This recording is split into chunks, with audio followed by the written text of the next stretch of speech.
Armando Baker here. It's Luke May. This is Tyler Hansbrough. University of North Carolina. Here's North Carolina. I just want to shout out my boy JBear_YT. JBear_YT. It's Carolina family, baby. Go Heels. Go Heels. What's up, boys? Welcome back to another video. Today we're doing our first official mock draft of the 2022 NFL draft season. This is going to be mock 1.0. And I'll be doing this will be a first round mock. At some point we'll switch over to doing 2-round mocks as we get closer. And then who knows, maybe we'll get to a 7-round mock near the end of the season. Draft season, I should say. So guys, let's get right into it, starting with the Jacksonville Jaguars for the first overall pick. And the consensus lately has been Aiden Hutchinson. It started being Kayvon Thibodeaux like a long ways back. But now it's looking more and more like it's Aiden Hutchinson leading over Kayvon Thibodeaux, which I do agree with. But I'm actually not going to go with either of those guys for the first overall pick, because I think the best overall player in the draft, quite possibly, is Evan Neal, tackle out of Alabama. He can play either left or right tackle, whichever one you need him to play. You got to protect Trevor Lawrence. You got Walker Little there. Jawan Taylor might be losing Cam Robinson, but who knows how that will go.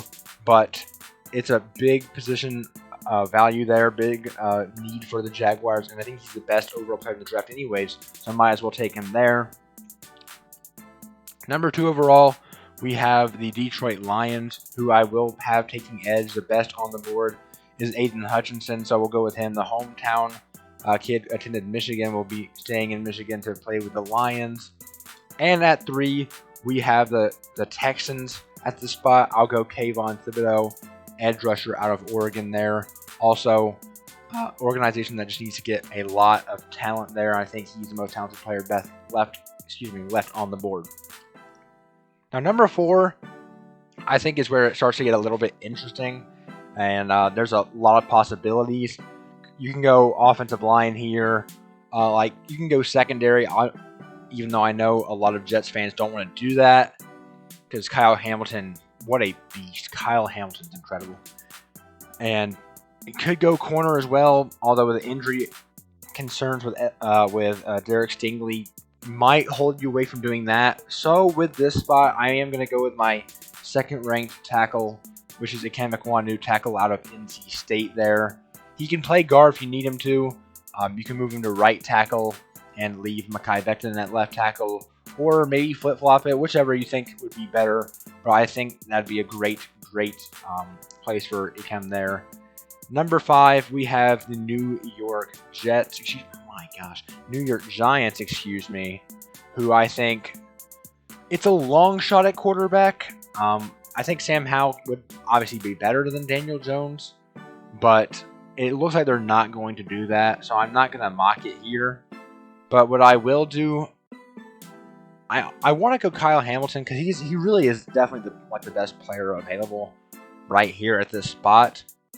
But I don't know, just something tells me they're not going to do that. Like, safety in the top 5 has been a questionable thing. George Karlaftis, I think, would be a great fit there as well. But they probably want to go with that more at 7.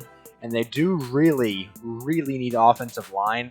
So I'm actually going to go Charles Cross out of Mississippi State here with this first pick, because they don't want to risk the chance of the Panthers taking him with the very next pick, which is very, very likely.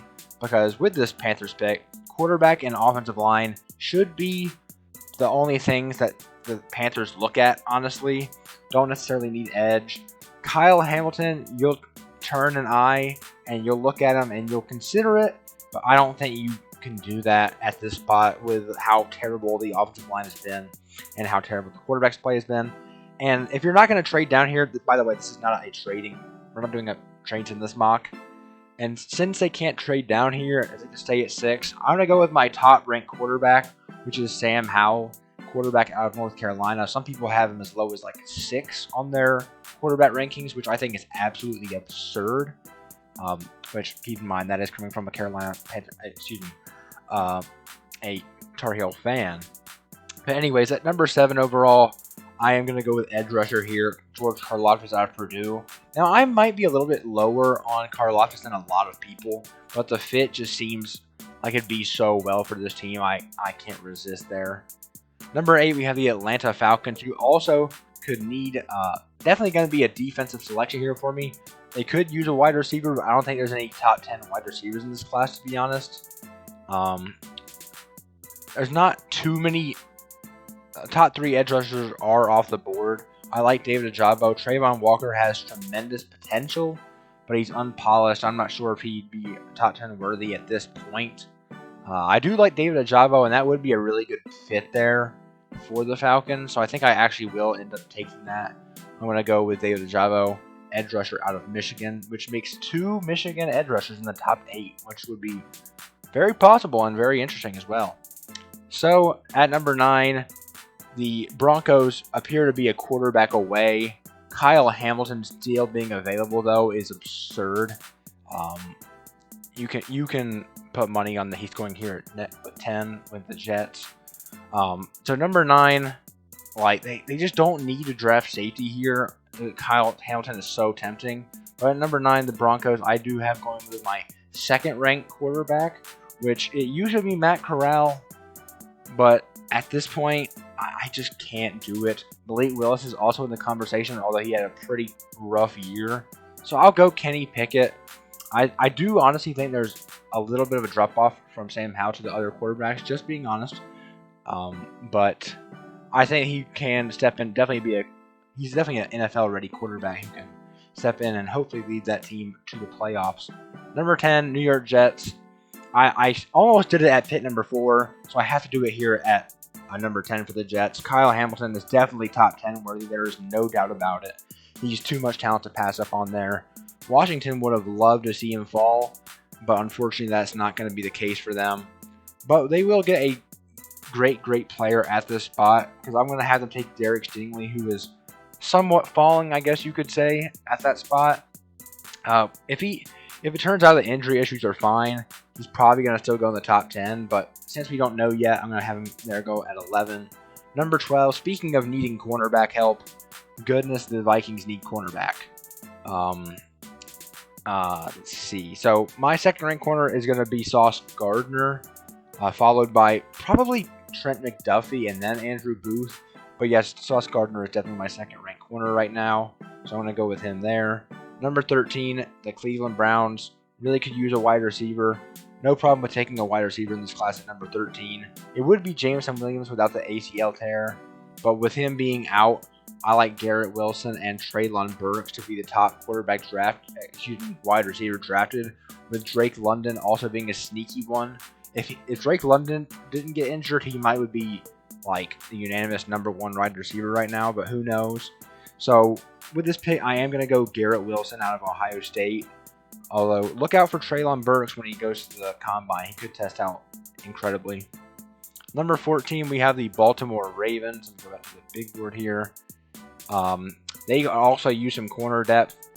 Wouldn't be opposed to going offensive line, although the main guys that I like for them are off the board at the moment. So I think I am going to go cornerback here. I think I'm going to go Trent McDuffie, cornerback out of Washington. I think that actually could be a really good fit there for the Ravens. So that'll be the pick. Number 15, we have the Eagles, who have back-to-back picks.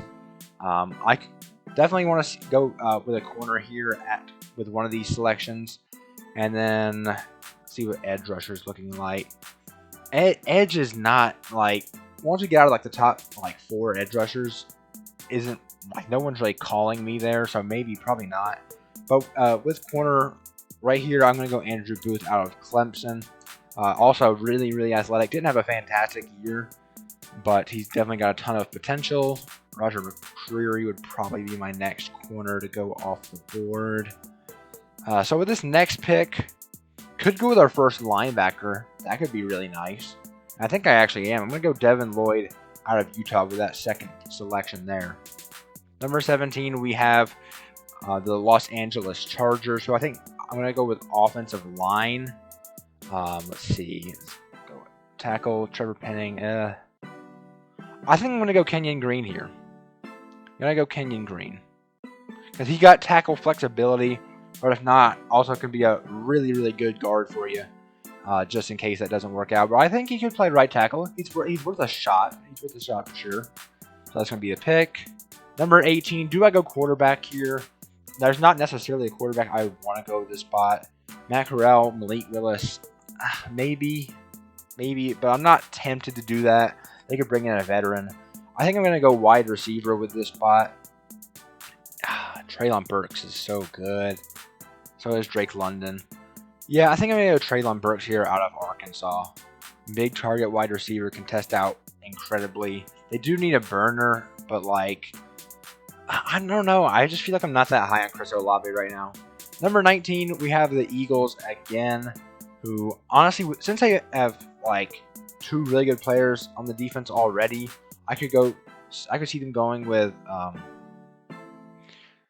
yeah, they could lose Jason Kelsey, and that's incredible value with, Tyler Linderbaum still being on the board. So yeah, I think I'm going to go with that. Tyler Linderbaum is one of the premier, like, can't miss prospects. He's going to be really good no matter what situation he goes into. Anyways, number 20, we have the Steelers on the clock. We got some tackles that I think could be first-round worthy here. Bernhard Raymond and Trevor Penning be the 2 notable ones. Not sold on any of these guys being first-rounders, so yeah. If we're not going offensive line here, I would like to go maybe with a quarterback. I think Matt Corral could actually fit that really well and do pretty well there. And they're going to need one at some point, so I think I'm going to go Matt Corral there. Number 21, we have the New England Patriots, who I think will go wide receiver here. And I'll say Jameson Williams still doesn't fall too far. He's probably my wide receiver 1 if he didn't get injured. So we'll go with Jameson Williams, wide receiver out of Alabama, to a team and the Patriots that could definitely use a great wide receiver like him. Number 22, we have the Raiders, who like to reach down the board, of course. I'm not going to mock that here, obviously, but definitely a possibility. You never know with the Raiders. Jordan Davis, he has them ranked at 9th, which I think is pretty darn high. Roger McCreary is also pretty tempting. I do like interior to go with this spot. I could see them taking like Travis Jones, but like I like Travis Jones, but like first round, like I'd rather have Jordan Davis. So I think that is where I'm going to go with this spot. I'm going to go Jordan Davis, defensive tackle out of Georgia. Number 23, got to be corner for this pretty bad secondary that the Cardinals are having right now. Roger McCreary, Kyrie Elam are both available. I'm going to go with Roger McCreary out of Auburn. Really good corner there. Number 24, we have the Dallas Cowboys, who I could see going to Marvin Leal here. Edge rusher, they honestly, since they're kind of in win now mode, they could honestly take a hit or miss edge rusher prospect they can develop in Trayvon Walker out of Georgia. So I really wouldn't be opposed to that. And just looking at the overall board, there's no one else like screaming at me like I should be taking them. Safety, I like Jaquan Brisker, but I'm not sure at this spot, this high quite yet. So I think I'm going to go Trayvon Walker out of Georgia. Got a ton of potential, just might not be ready quite yet. And, you know, Dallas Cowboys don't necessarily need him to be, so it should be fine. Number 25, we have the Buffalo Bills. What a game. What a game from the Buffalo Bills yesterday. It's really a shame that the NFL overtime rules are so terrible, where Josh Allen and the Buffalo offense didn't even get a chance. So that's got to get fixed. But anyways, as far as this draft goes, I'm going to go with line play here. DeMarvin Leal seems like he could be falling, but I don't really see him as an interior defensive lineman as much. I think he should be probably an edge rusher. But good thing for the Buffalo Bills, they need both of those. So I'm going to go DeMarvin Leal out of Texas A&M there. Number 26, we got the Tennessee Titans. I'm going to go linebacker here. My number 2 linebacker, Nakobe Dean, who honestly is really close up there with Devin Lloyd as linebacker 1. But he's definitely right there and a great pick for the Titans. Number 27, we have the Buffalo. What am I saying? The Tampa Bay Buccaneers, who just lost. Tom Brady not going to be in the Super Bowl this year. I guess that's something we can celebrate. But right here, I like wide receiver to go. and my next ranked wide receiver would be Drake London out of USC. So I'm going to go with him there. Number 28, we have the Green Bay Packers, who really disappointed in the playoffs. Well, they were in the snow, but, could be the final game for, Aaron Rodgers in his career as a Green Bay Packer. He could be moving on to elsewhere, which is honestly what I see happening at this point. And I don't see them drafting a quarterback. They'll probably hand the keys to Jordan Love. They drafted him in the first round. They'll give him a couple of year chance to play there.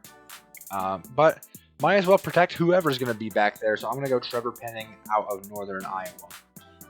A really good athlete at the tackle position.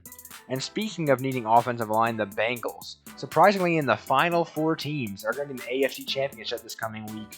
But goodness, do they still need offensive line play. I think there's one more first-round guy that I have available, and that's Bernhard Raymond out of Central Michigan. So I'll take him here in the late first. I think that's pretty good value. With the 30th pick, we have the Dolphins. Unfortunately for the Dolphins, the Rams pick keeps getting better and better as they continue to move on through the playoffs. But right here, I know a lot of people like to go with the offensive line for this team, but there's no first-round guys left available in my opinion. And I'm not sure I would do that anyway. And I think there's some good wide receivers who could go. Chris Olave being one of them that has got great speed. I honestly might see him more of a second-round guy, like a high second rounder. But I'll take him here out of Ohio State to go to the Dolphins. Number 31, we have the Detroit Lions, who the first pick we did Aiden Hutchinson. So with the second pick, really don't mind going quarterback here because you have the potential of the 5th-year option, and you can draft Malik Willis here and give him like 1 year behind Jared Goff, and then start him the next year, and you got those 4 years remaining on that contract because he gets the 5th-year option. And you give him the chance after Goff moves on, more than likely. So I like that. I really like that because Malik Willis, he's got all the potential in the world, but he just hasn't really shown that he can. Especially last year, he hasn't shown that he can be really, really good. You know what I'm saying? So we'll go Malik Willis out of Liberty there to the Detroit Lions. And with the final pick, the Kansas City Chiefs could use wide receiver. I don't know if I'm going to go Jahan Dotson in the first round necessarily, though. Edge rushers available. Majah Sanders, I like quite a bit. Drake Jackson's got good potential. Same thing with Kingsley and Nagbari. Ooh, man, I really forgot Arnold Ebiketie was available. He's really good. Arnold Ebiketie is good. Same thing with Jermaine Johnson, honestly. But I think safety is actually the way I'm going to go with this spot. I think I'm going to go Jaquan Brisker out of Penn State with this final selection. So, yep, that's the mock draft 1.0 for me right there. I'll scroll through so you guys can pause and see who your team drafted or the whole draft or whatever you guys want to see. But thank you guys for watching. I'll hopefully be doing one of these once a week. So thank you guys for watching. Please like, subscribe, turn on post notifications, do all that YouTube stuff. And I will see you guys in the next one.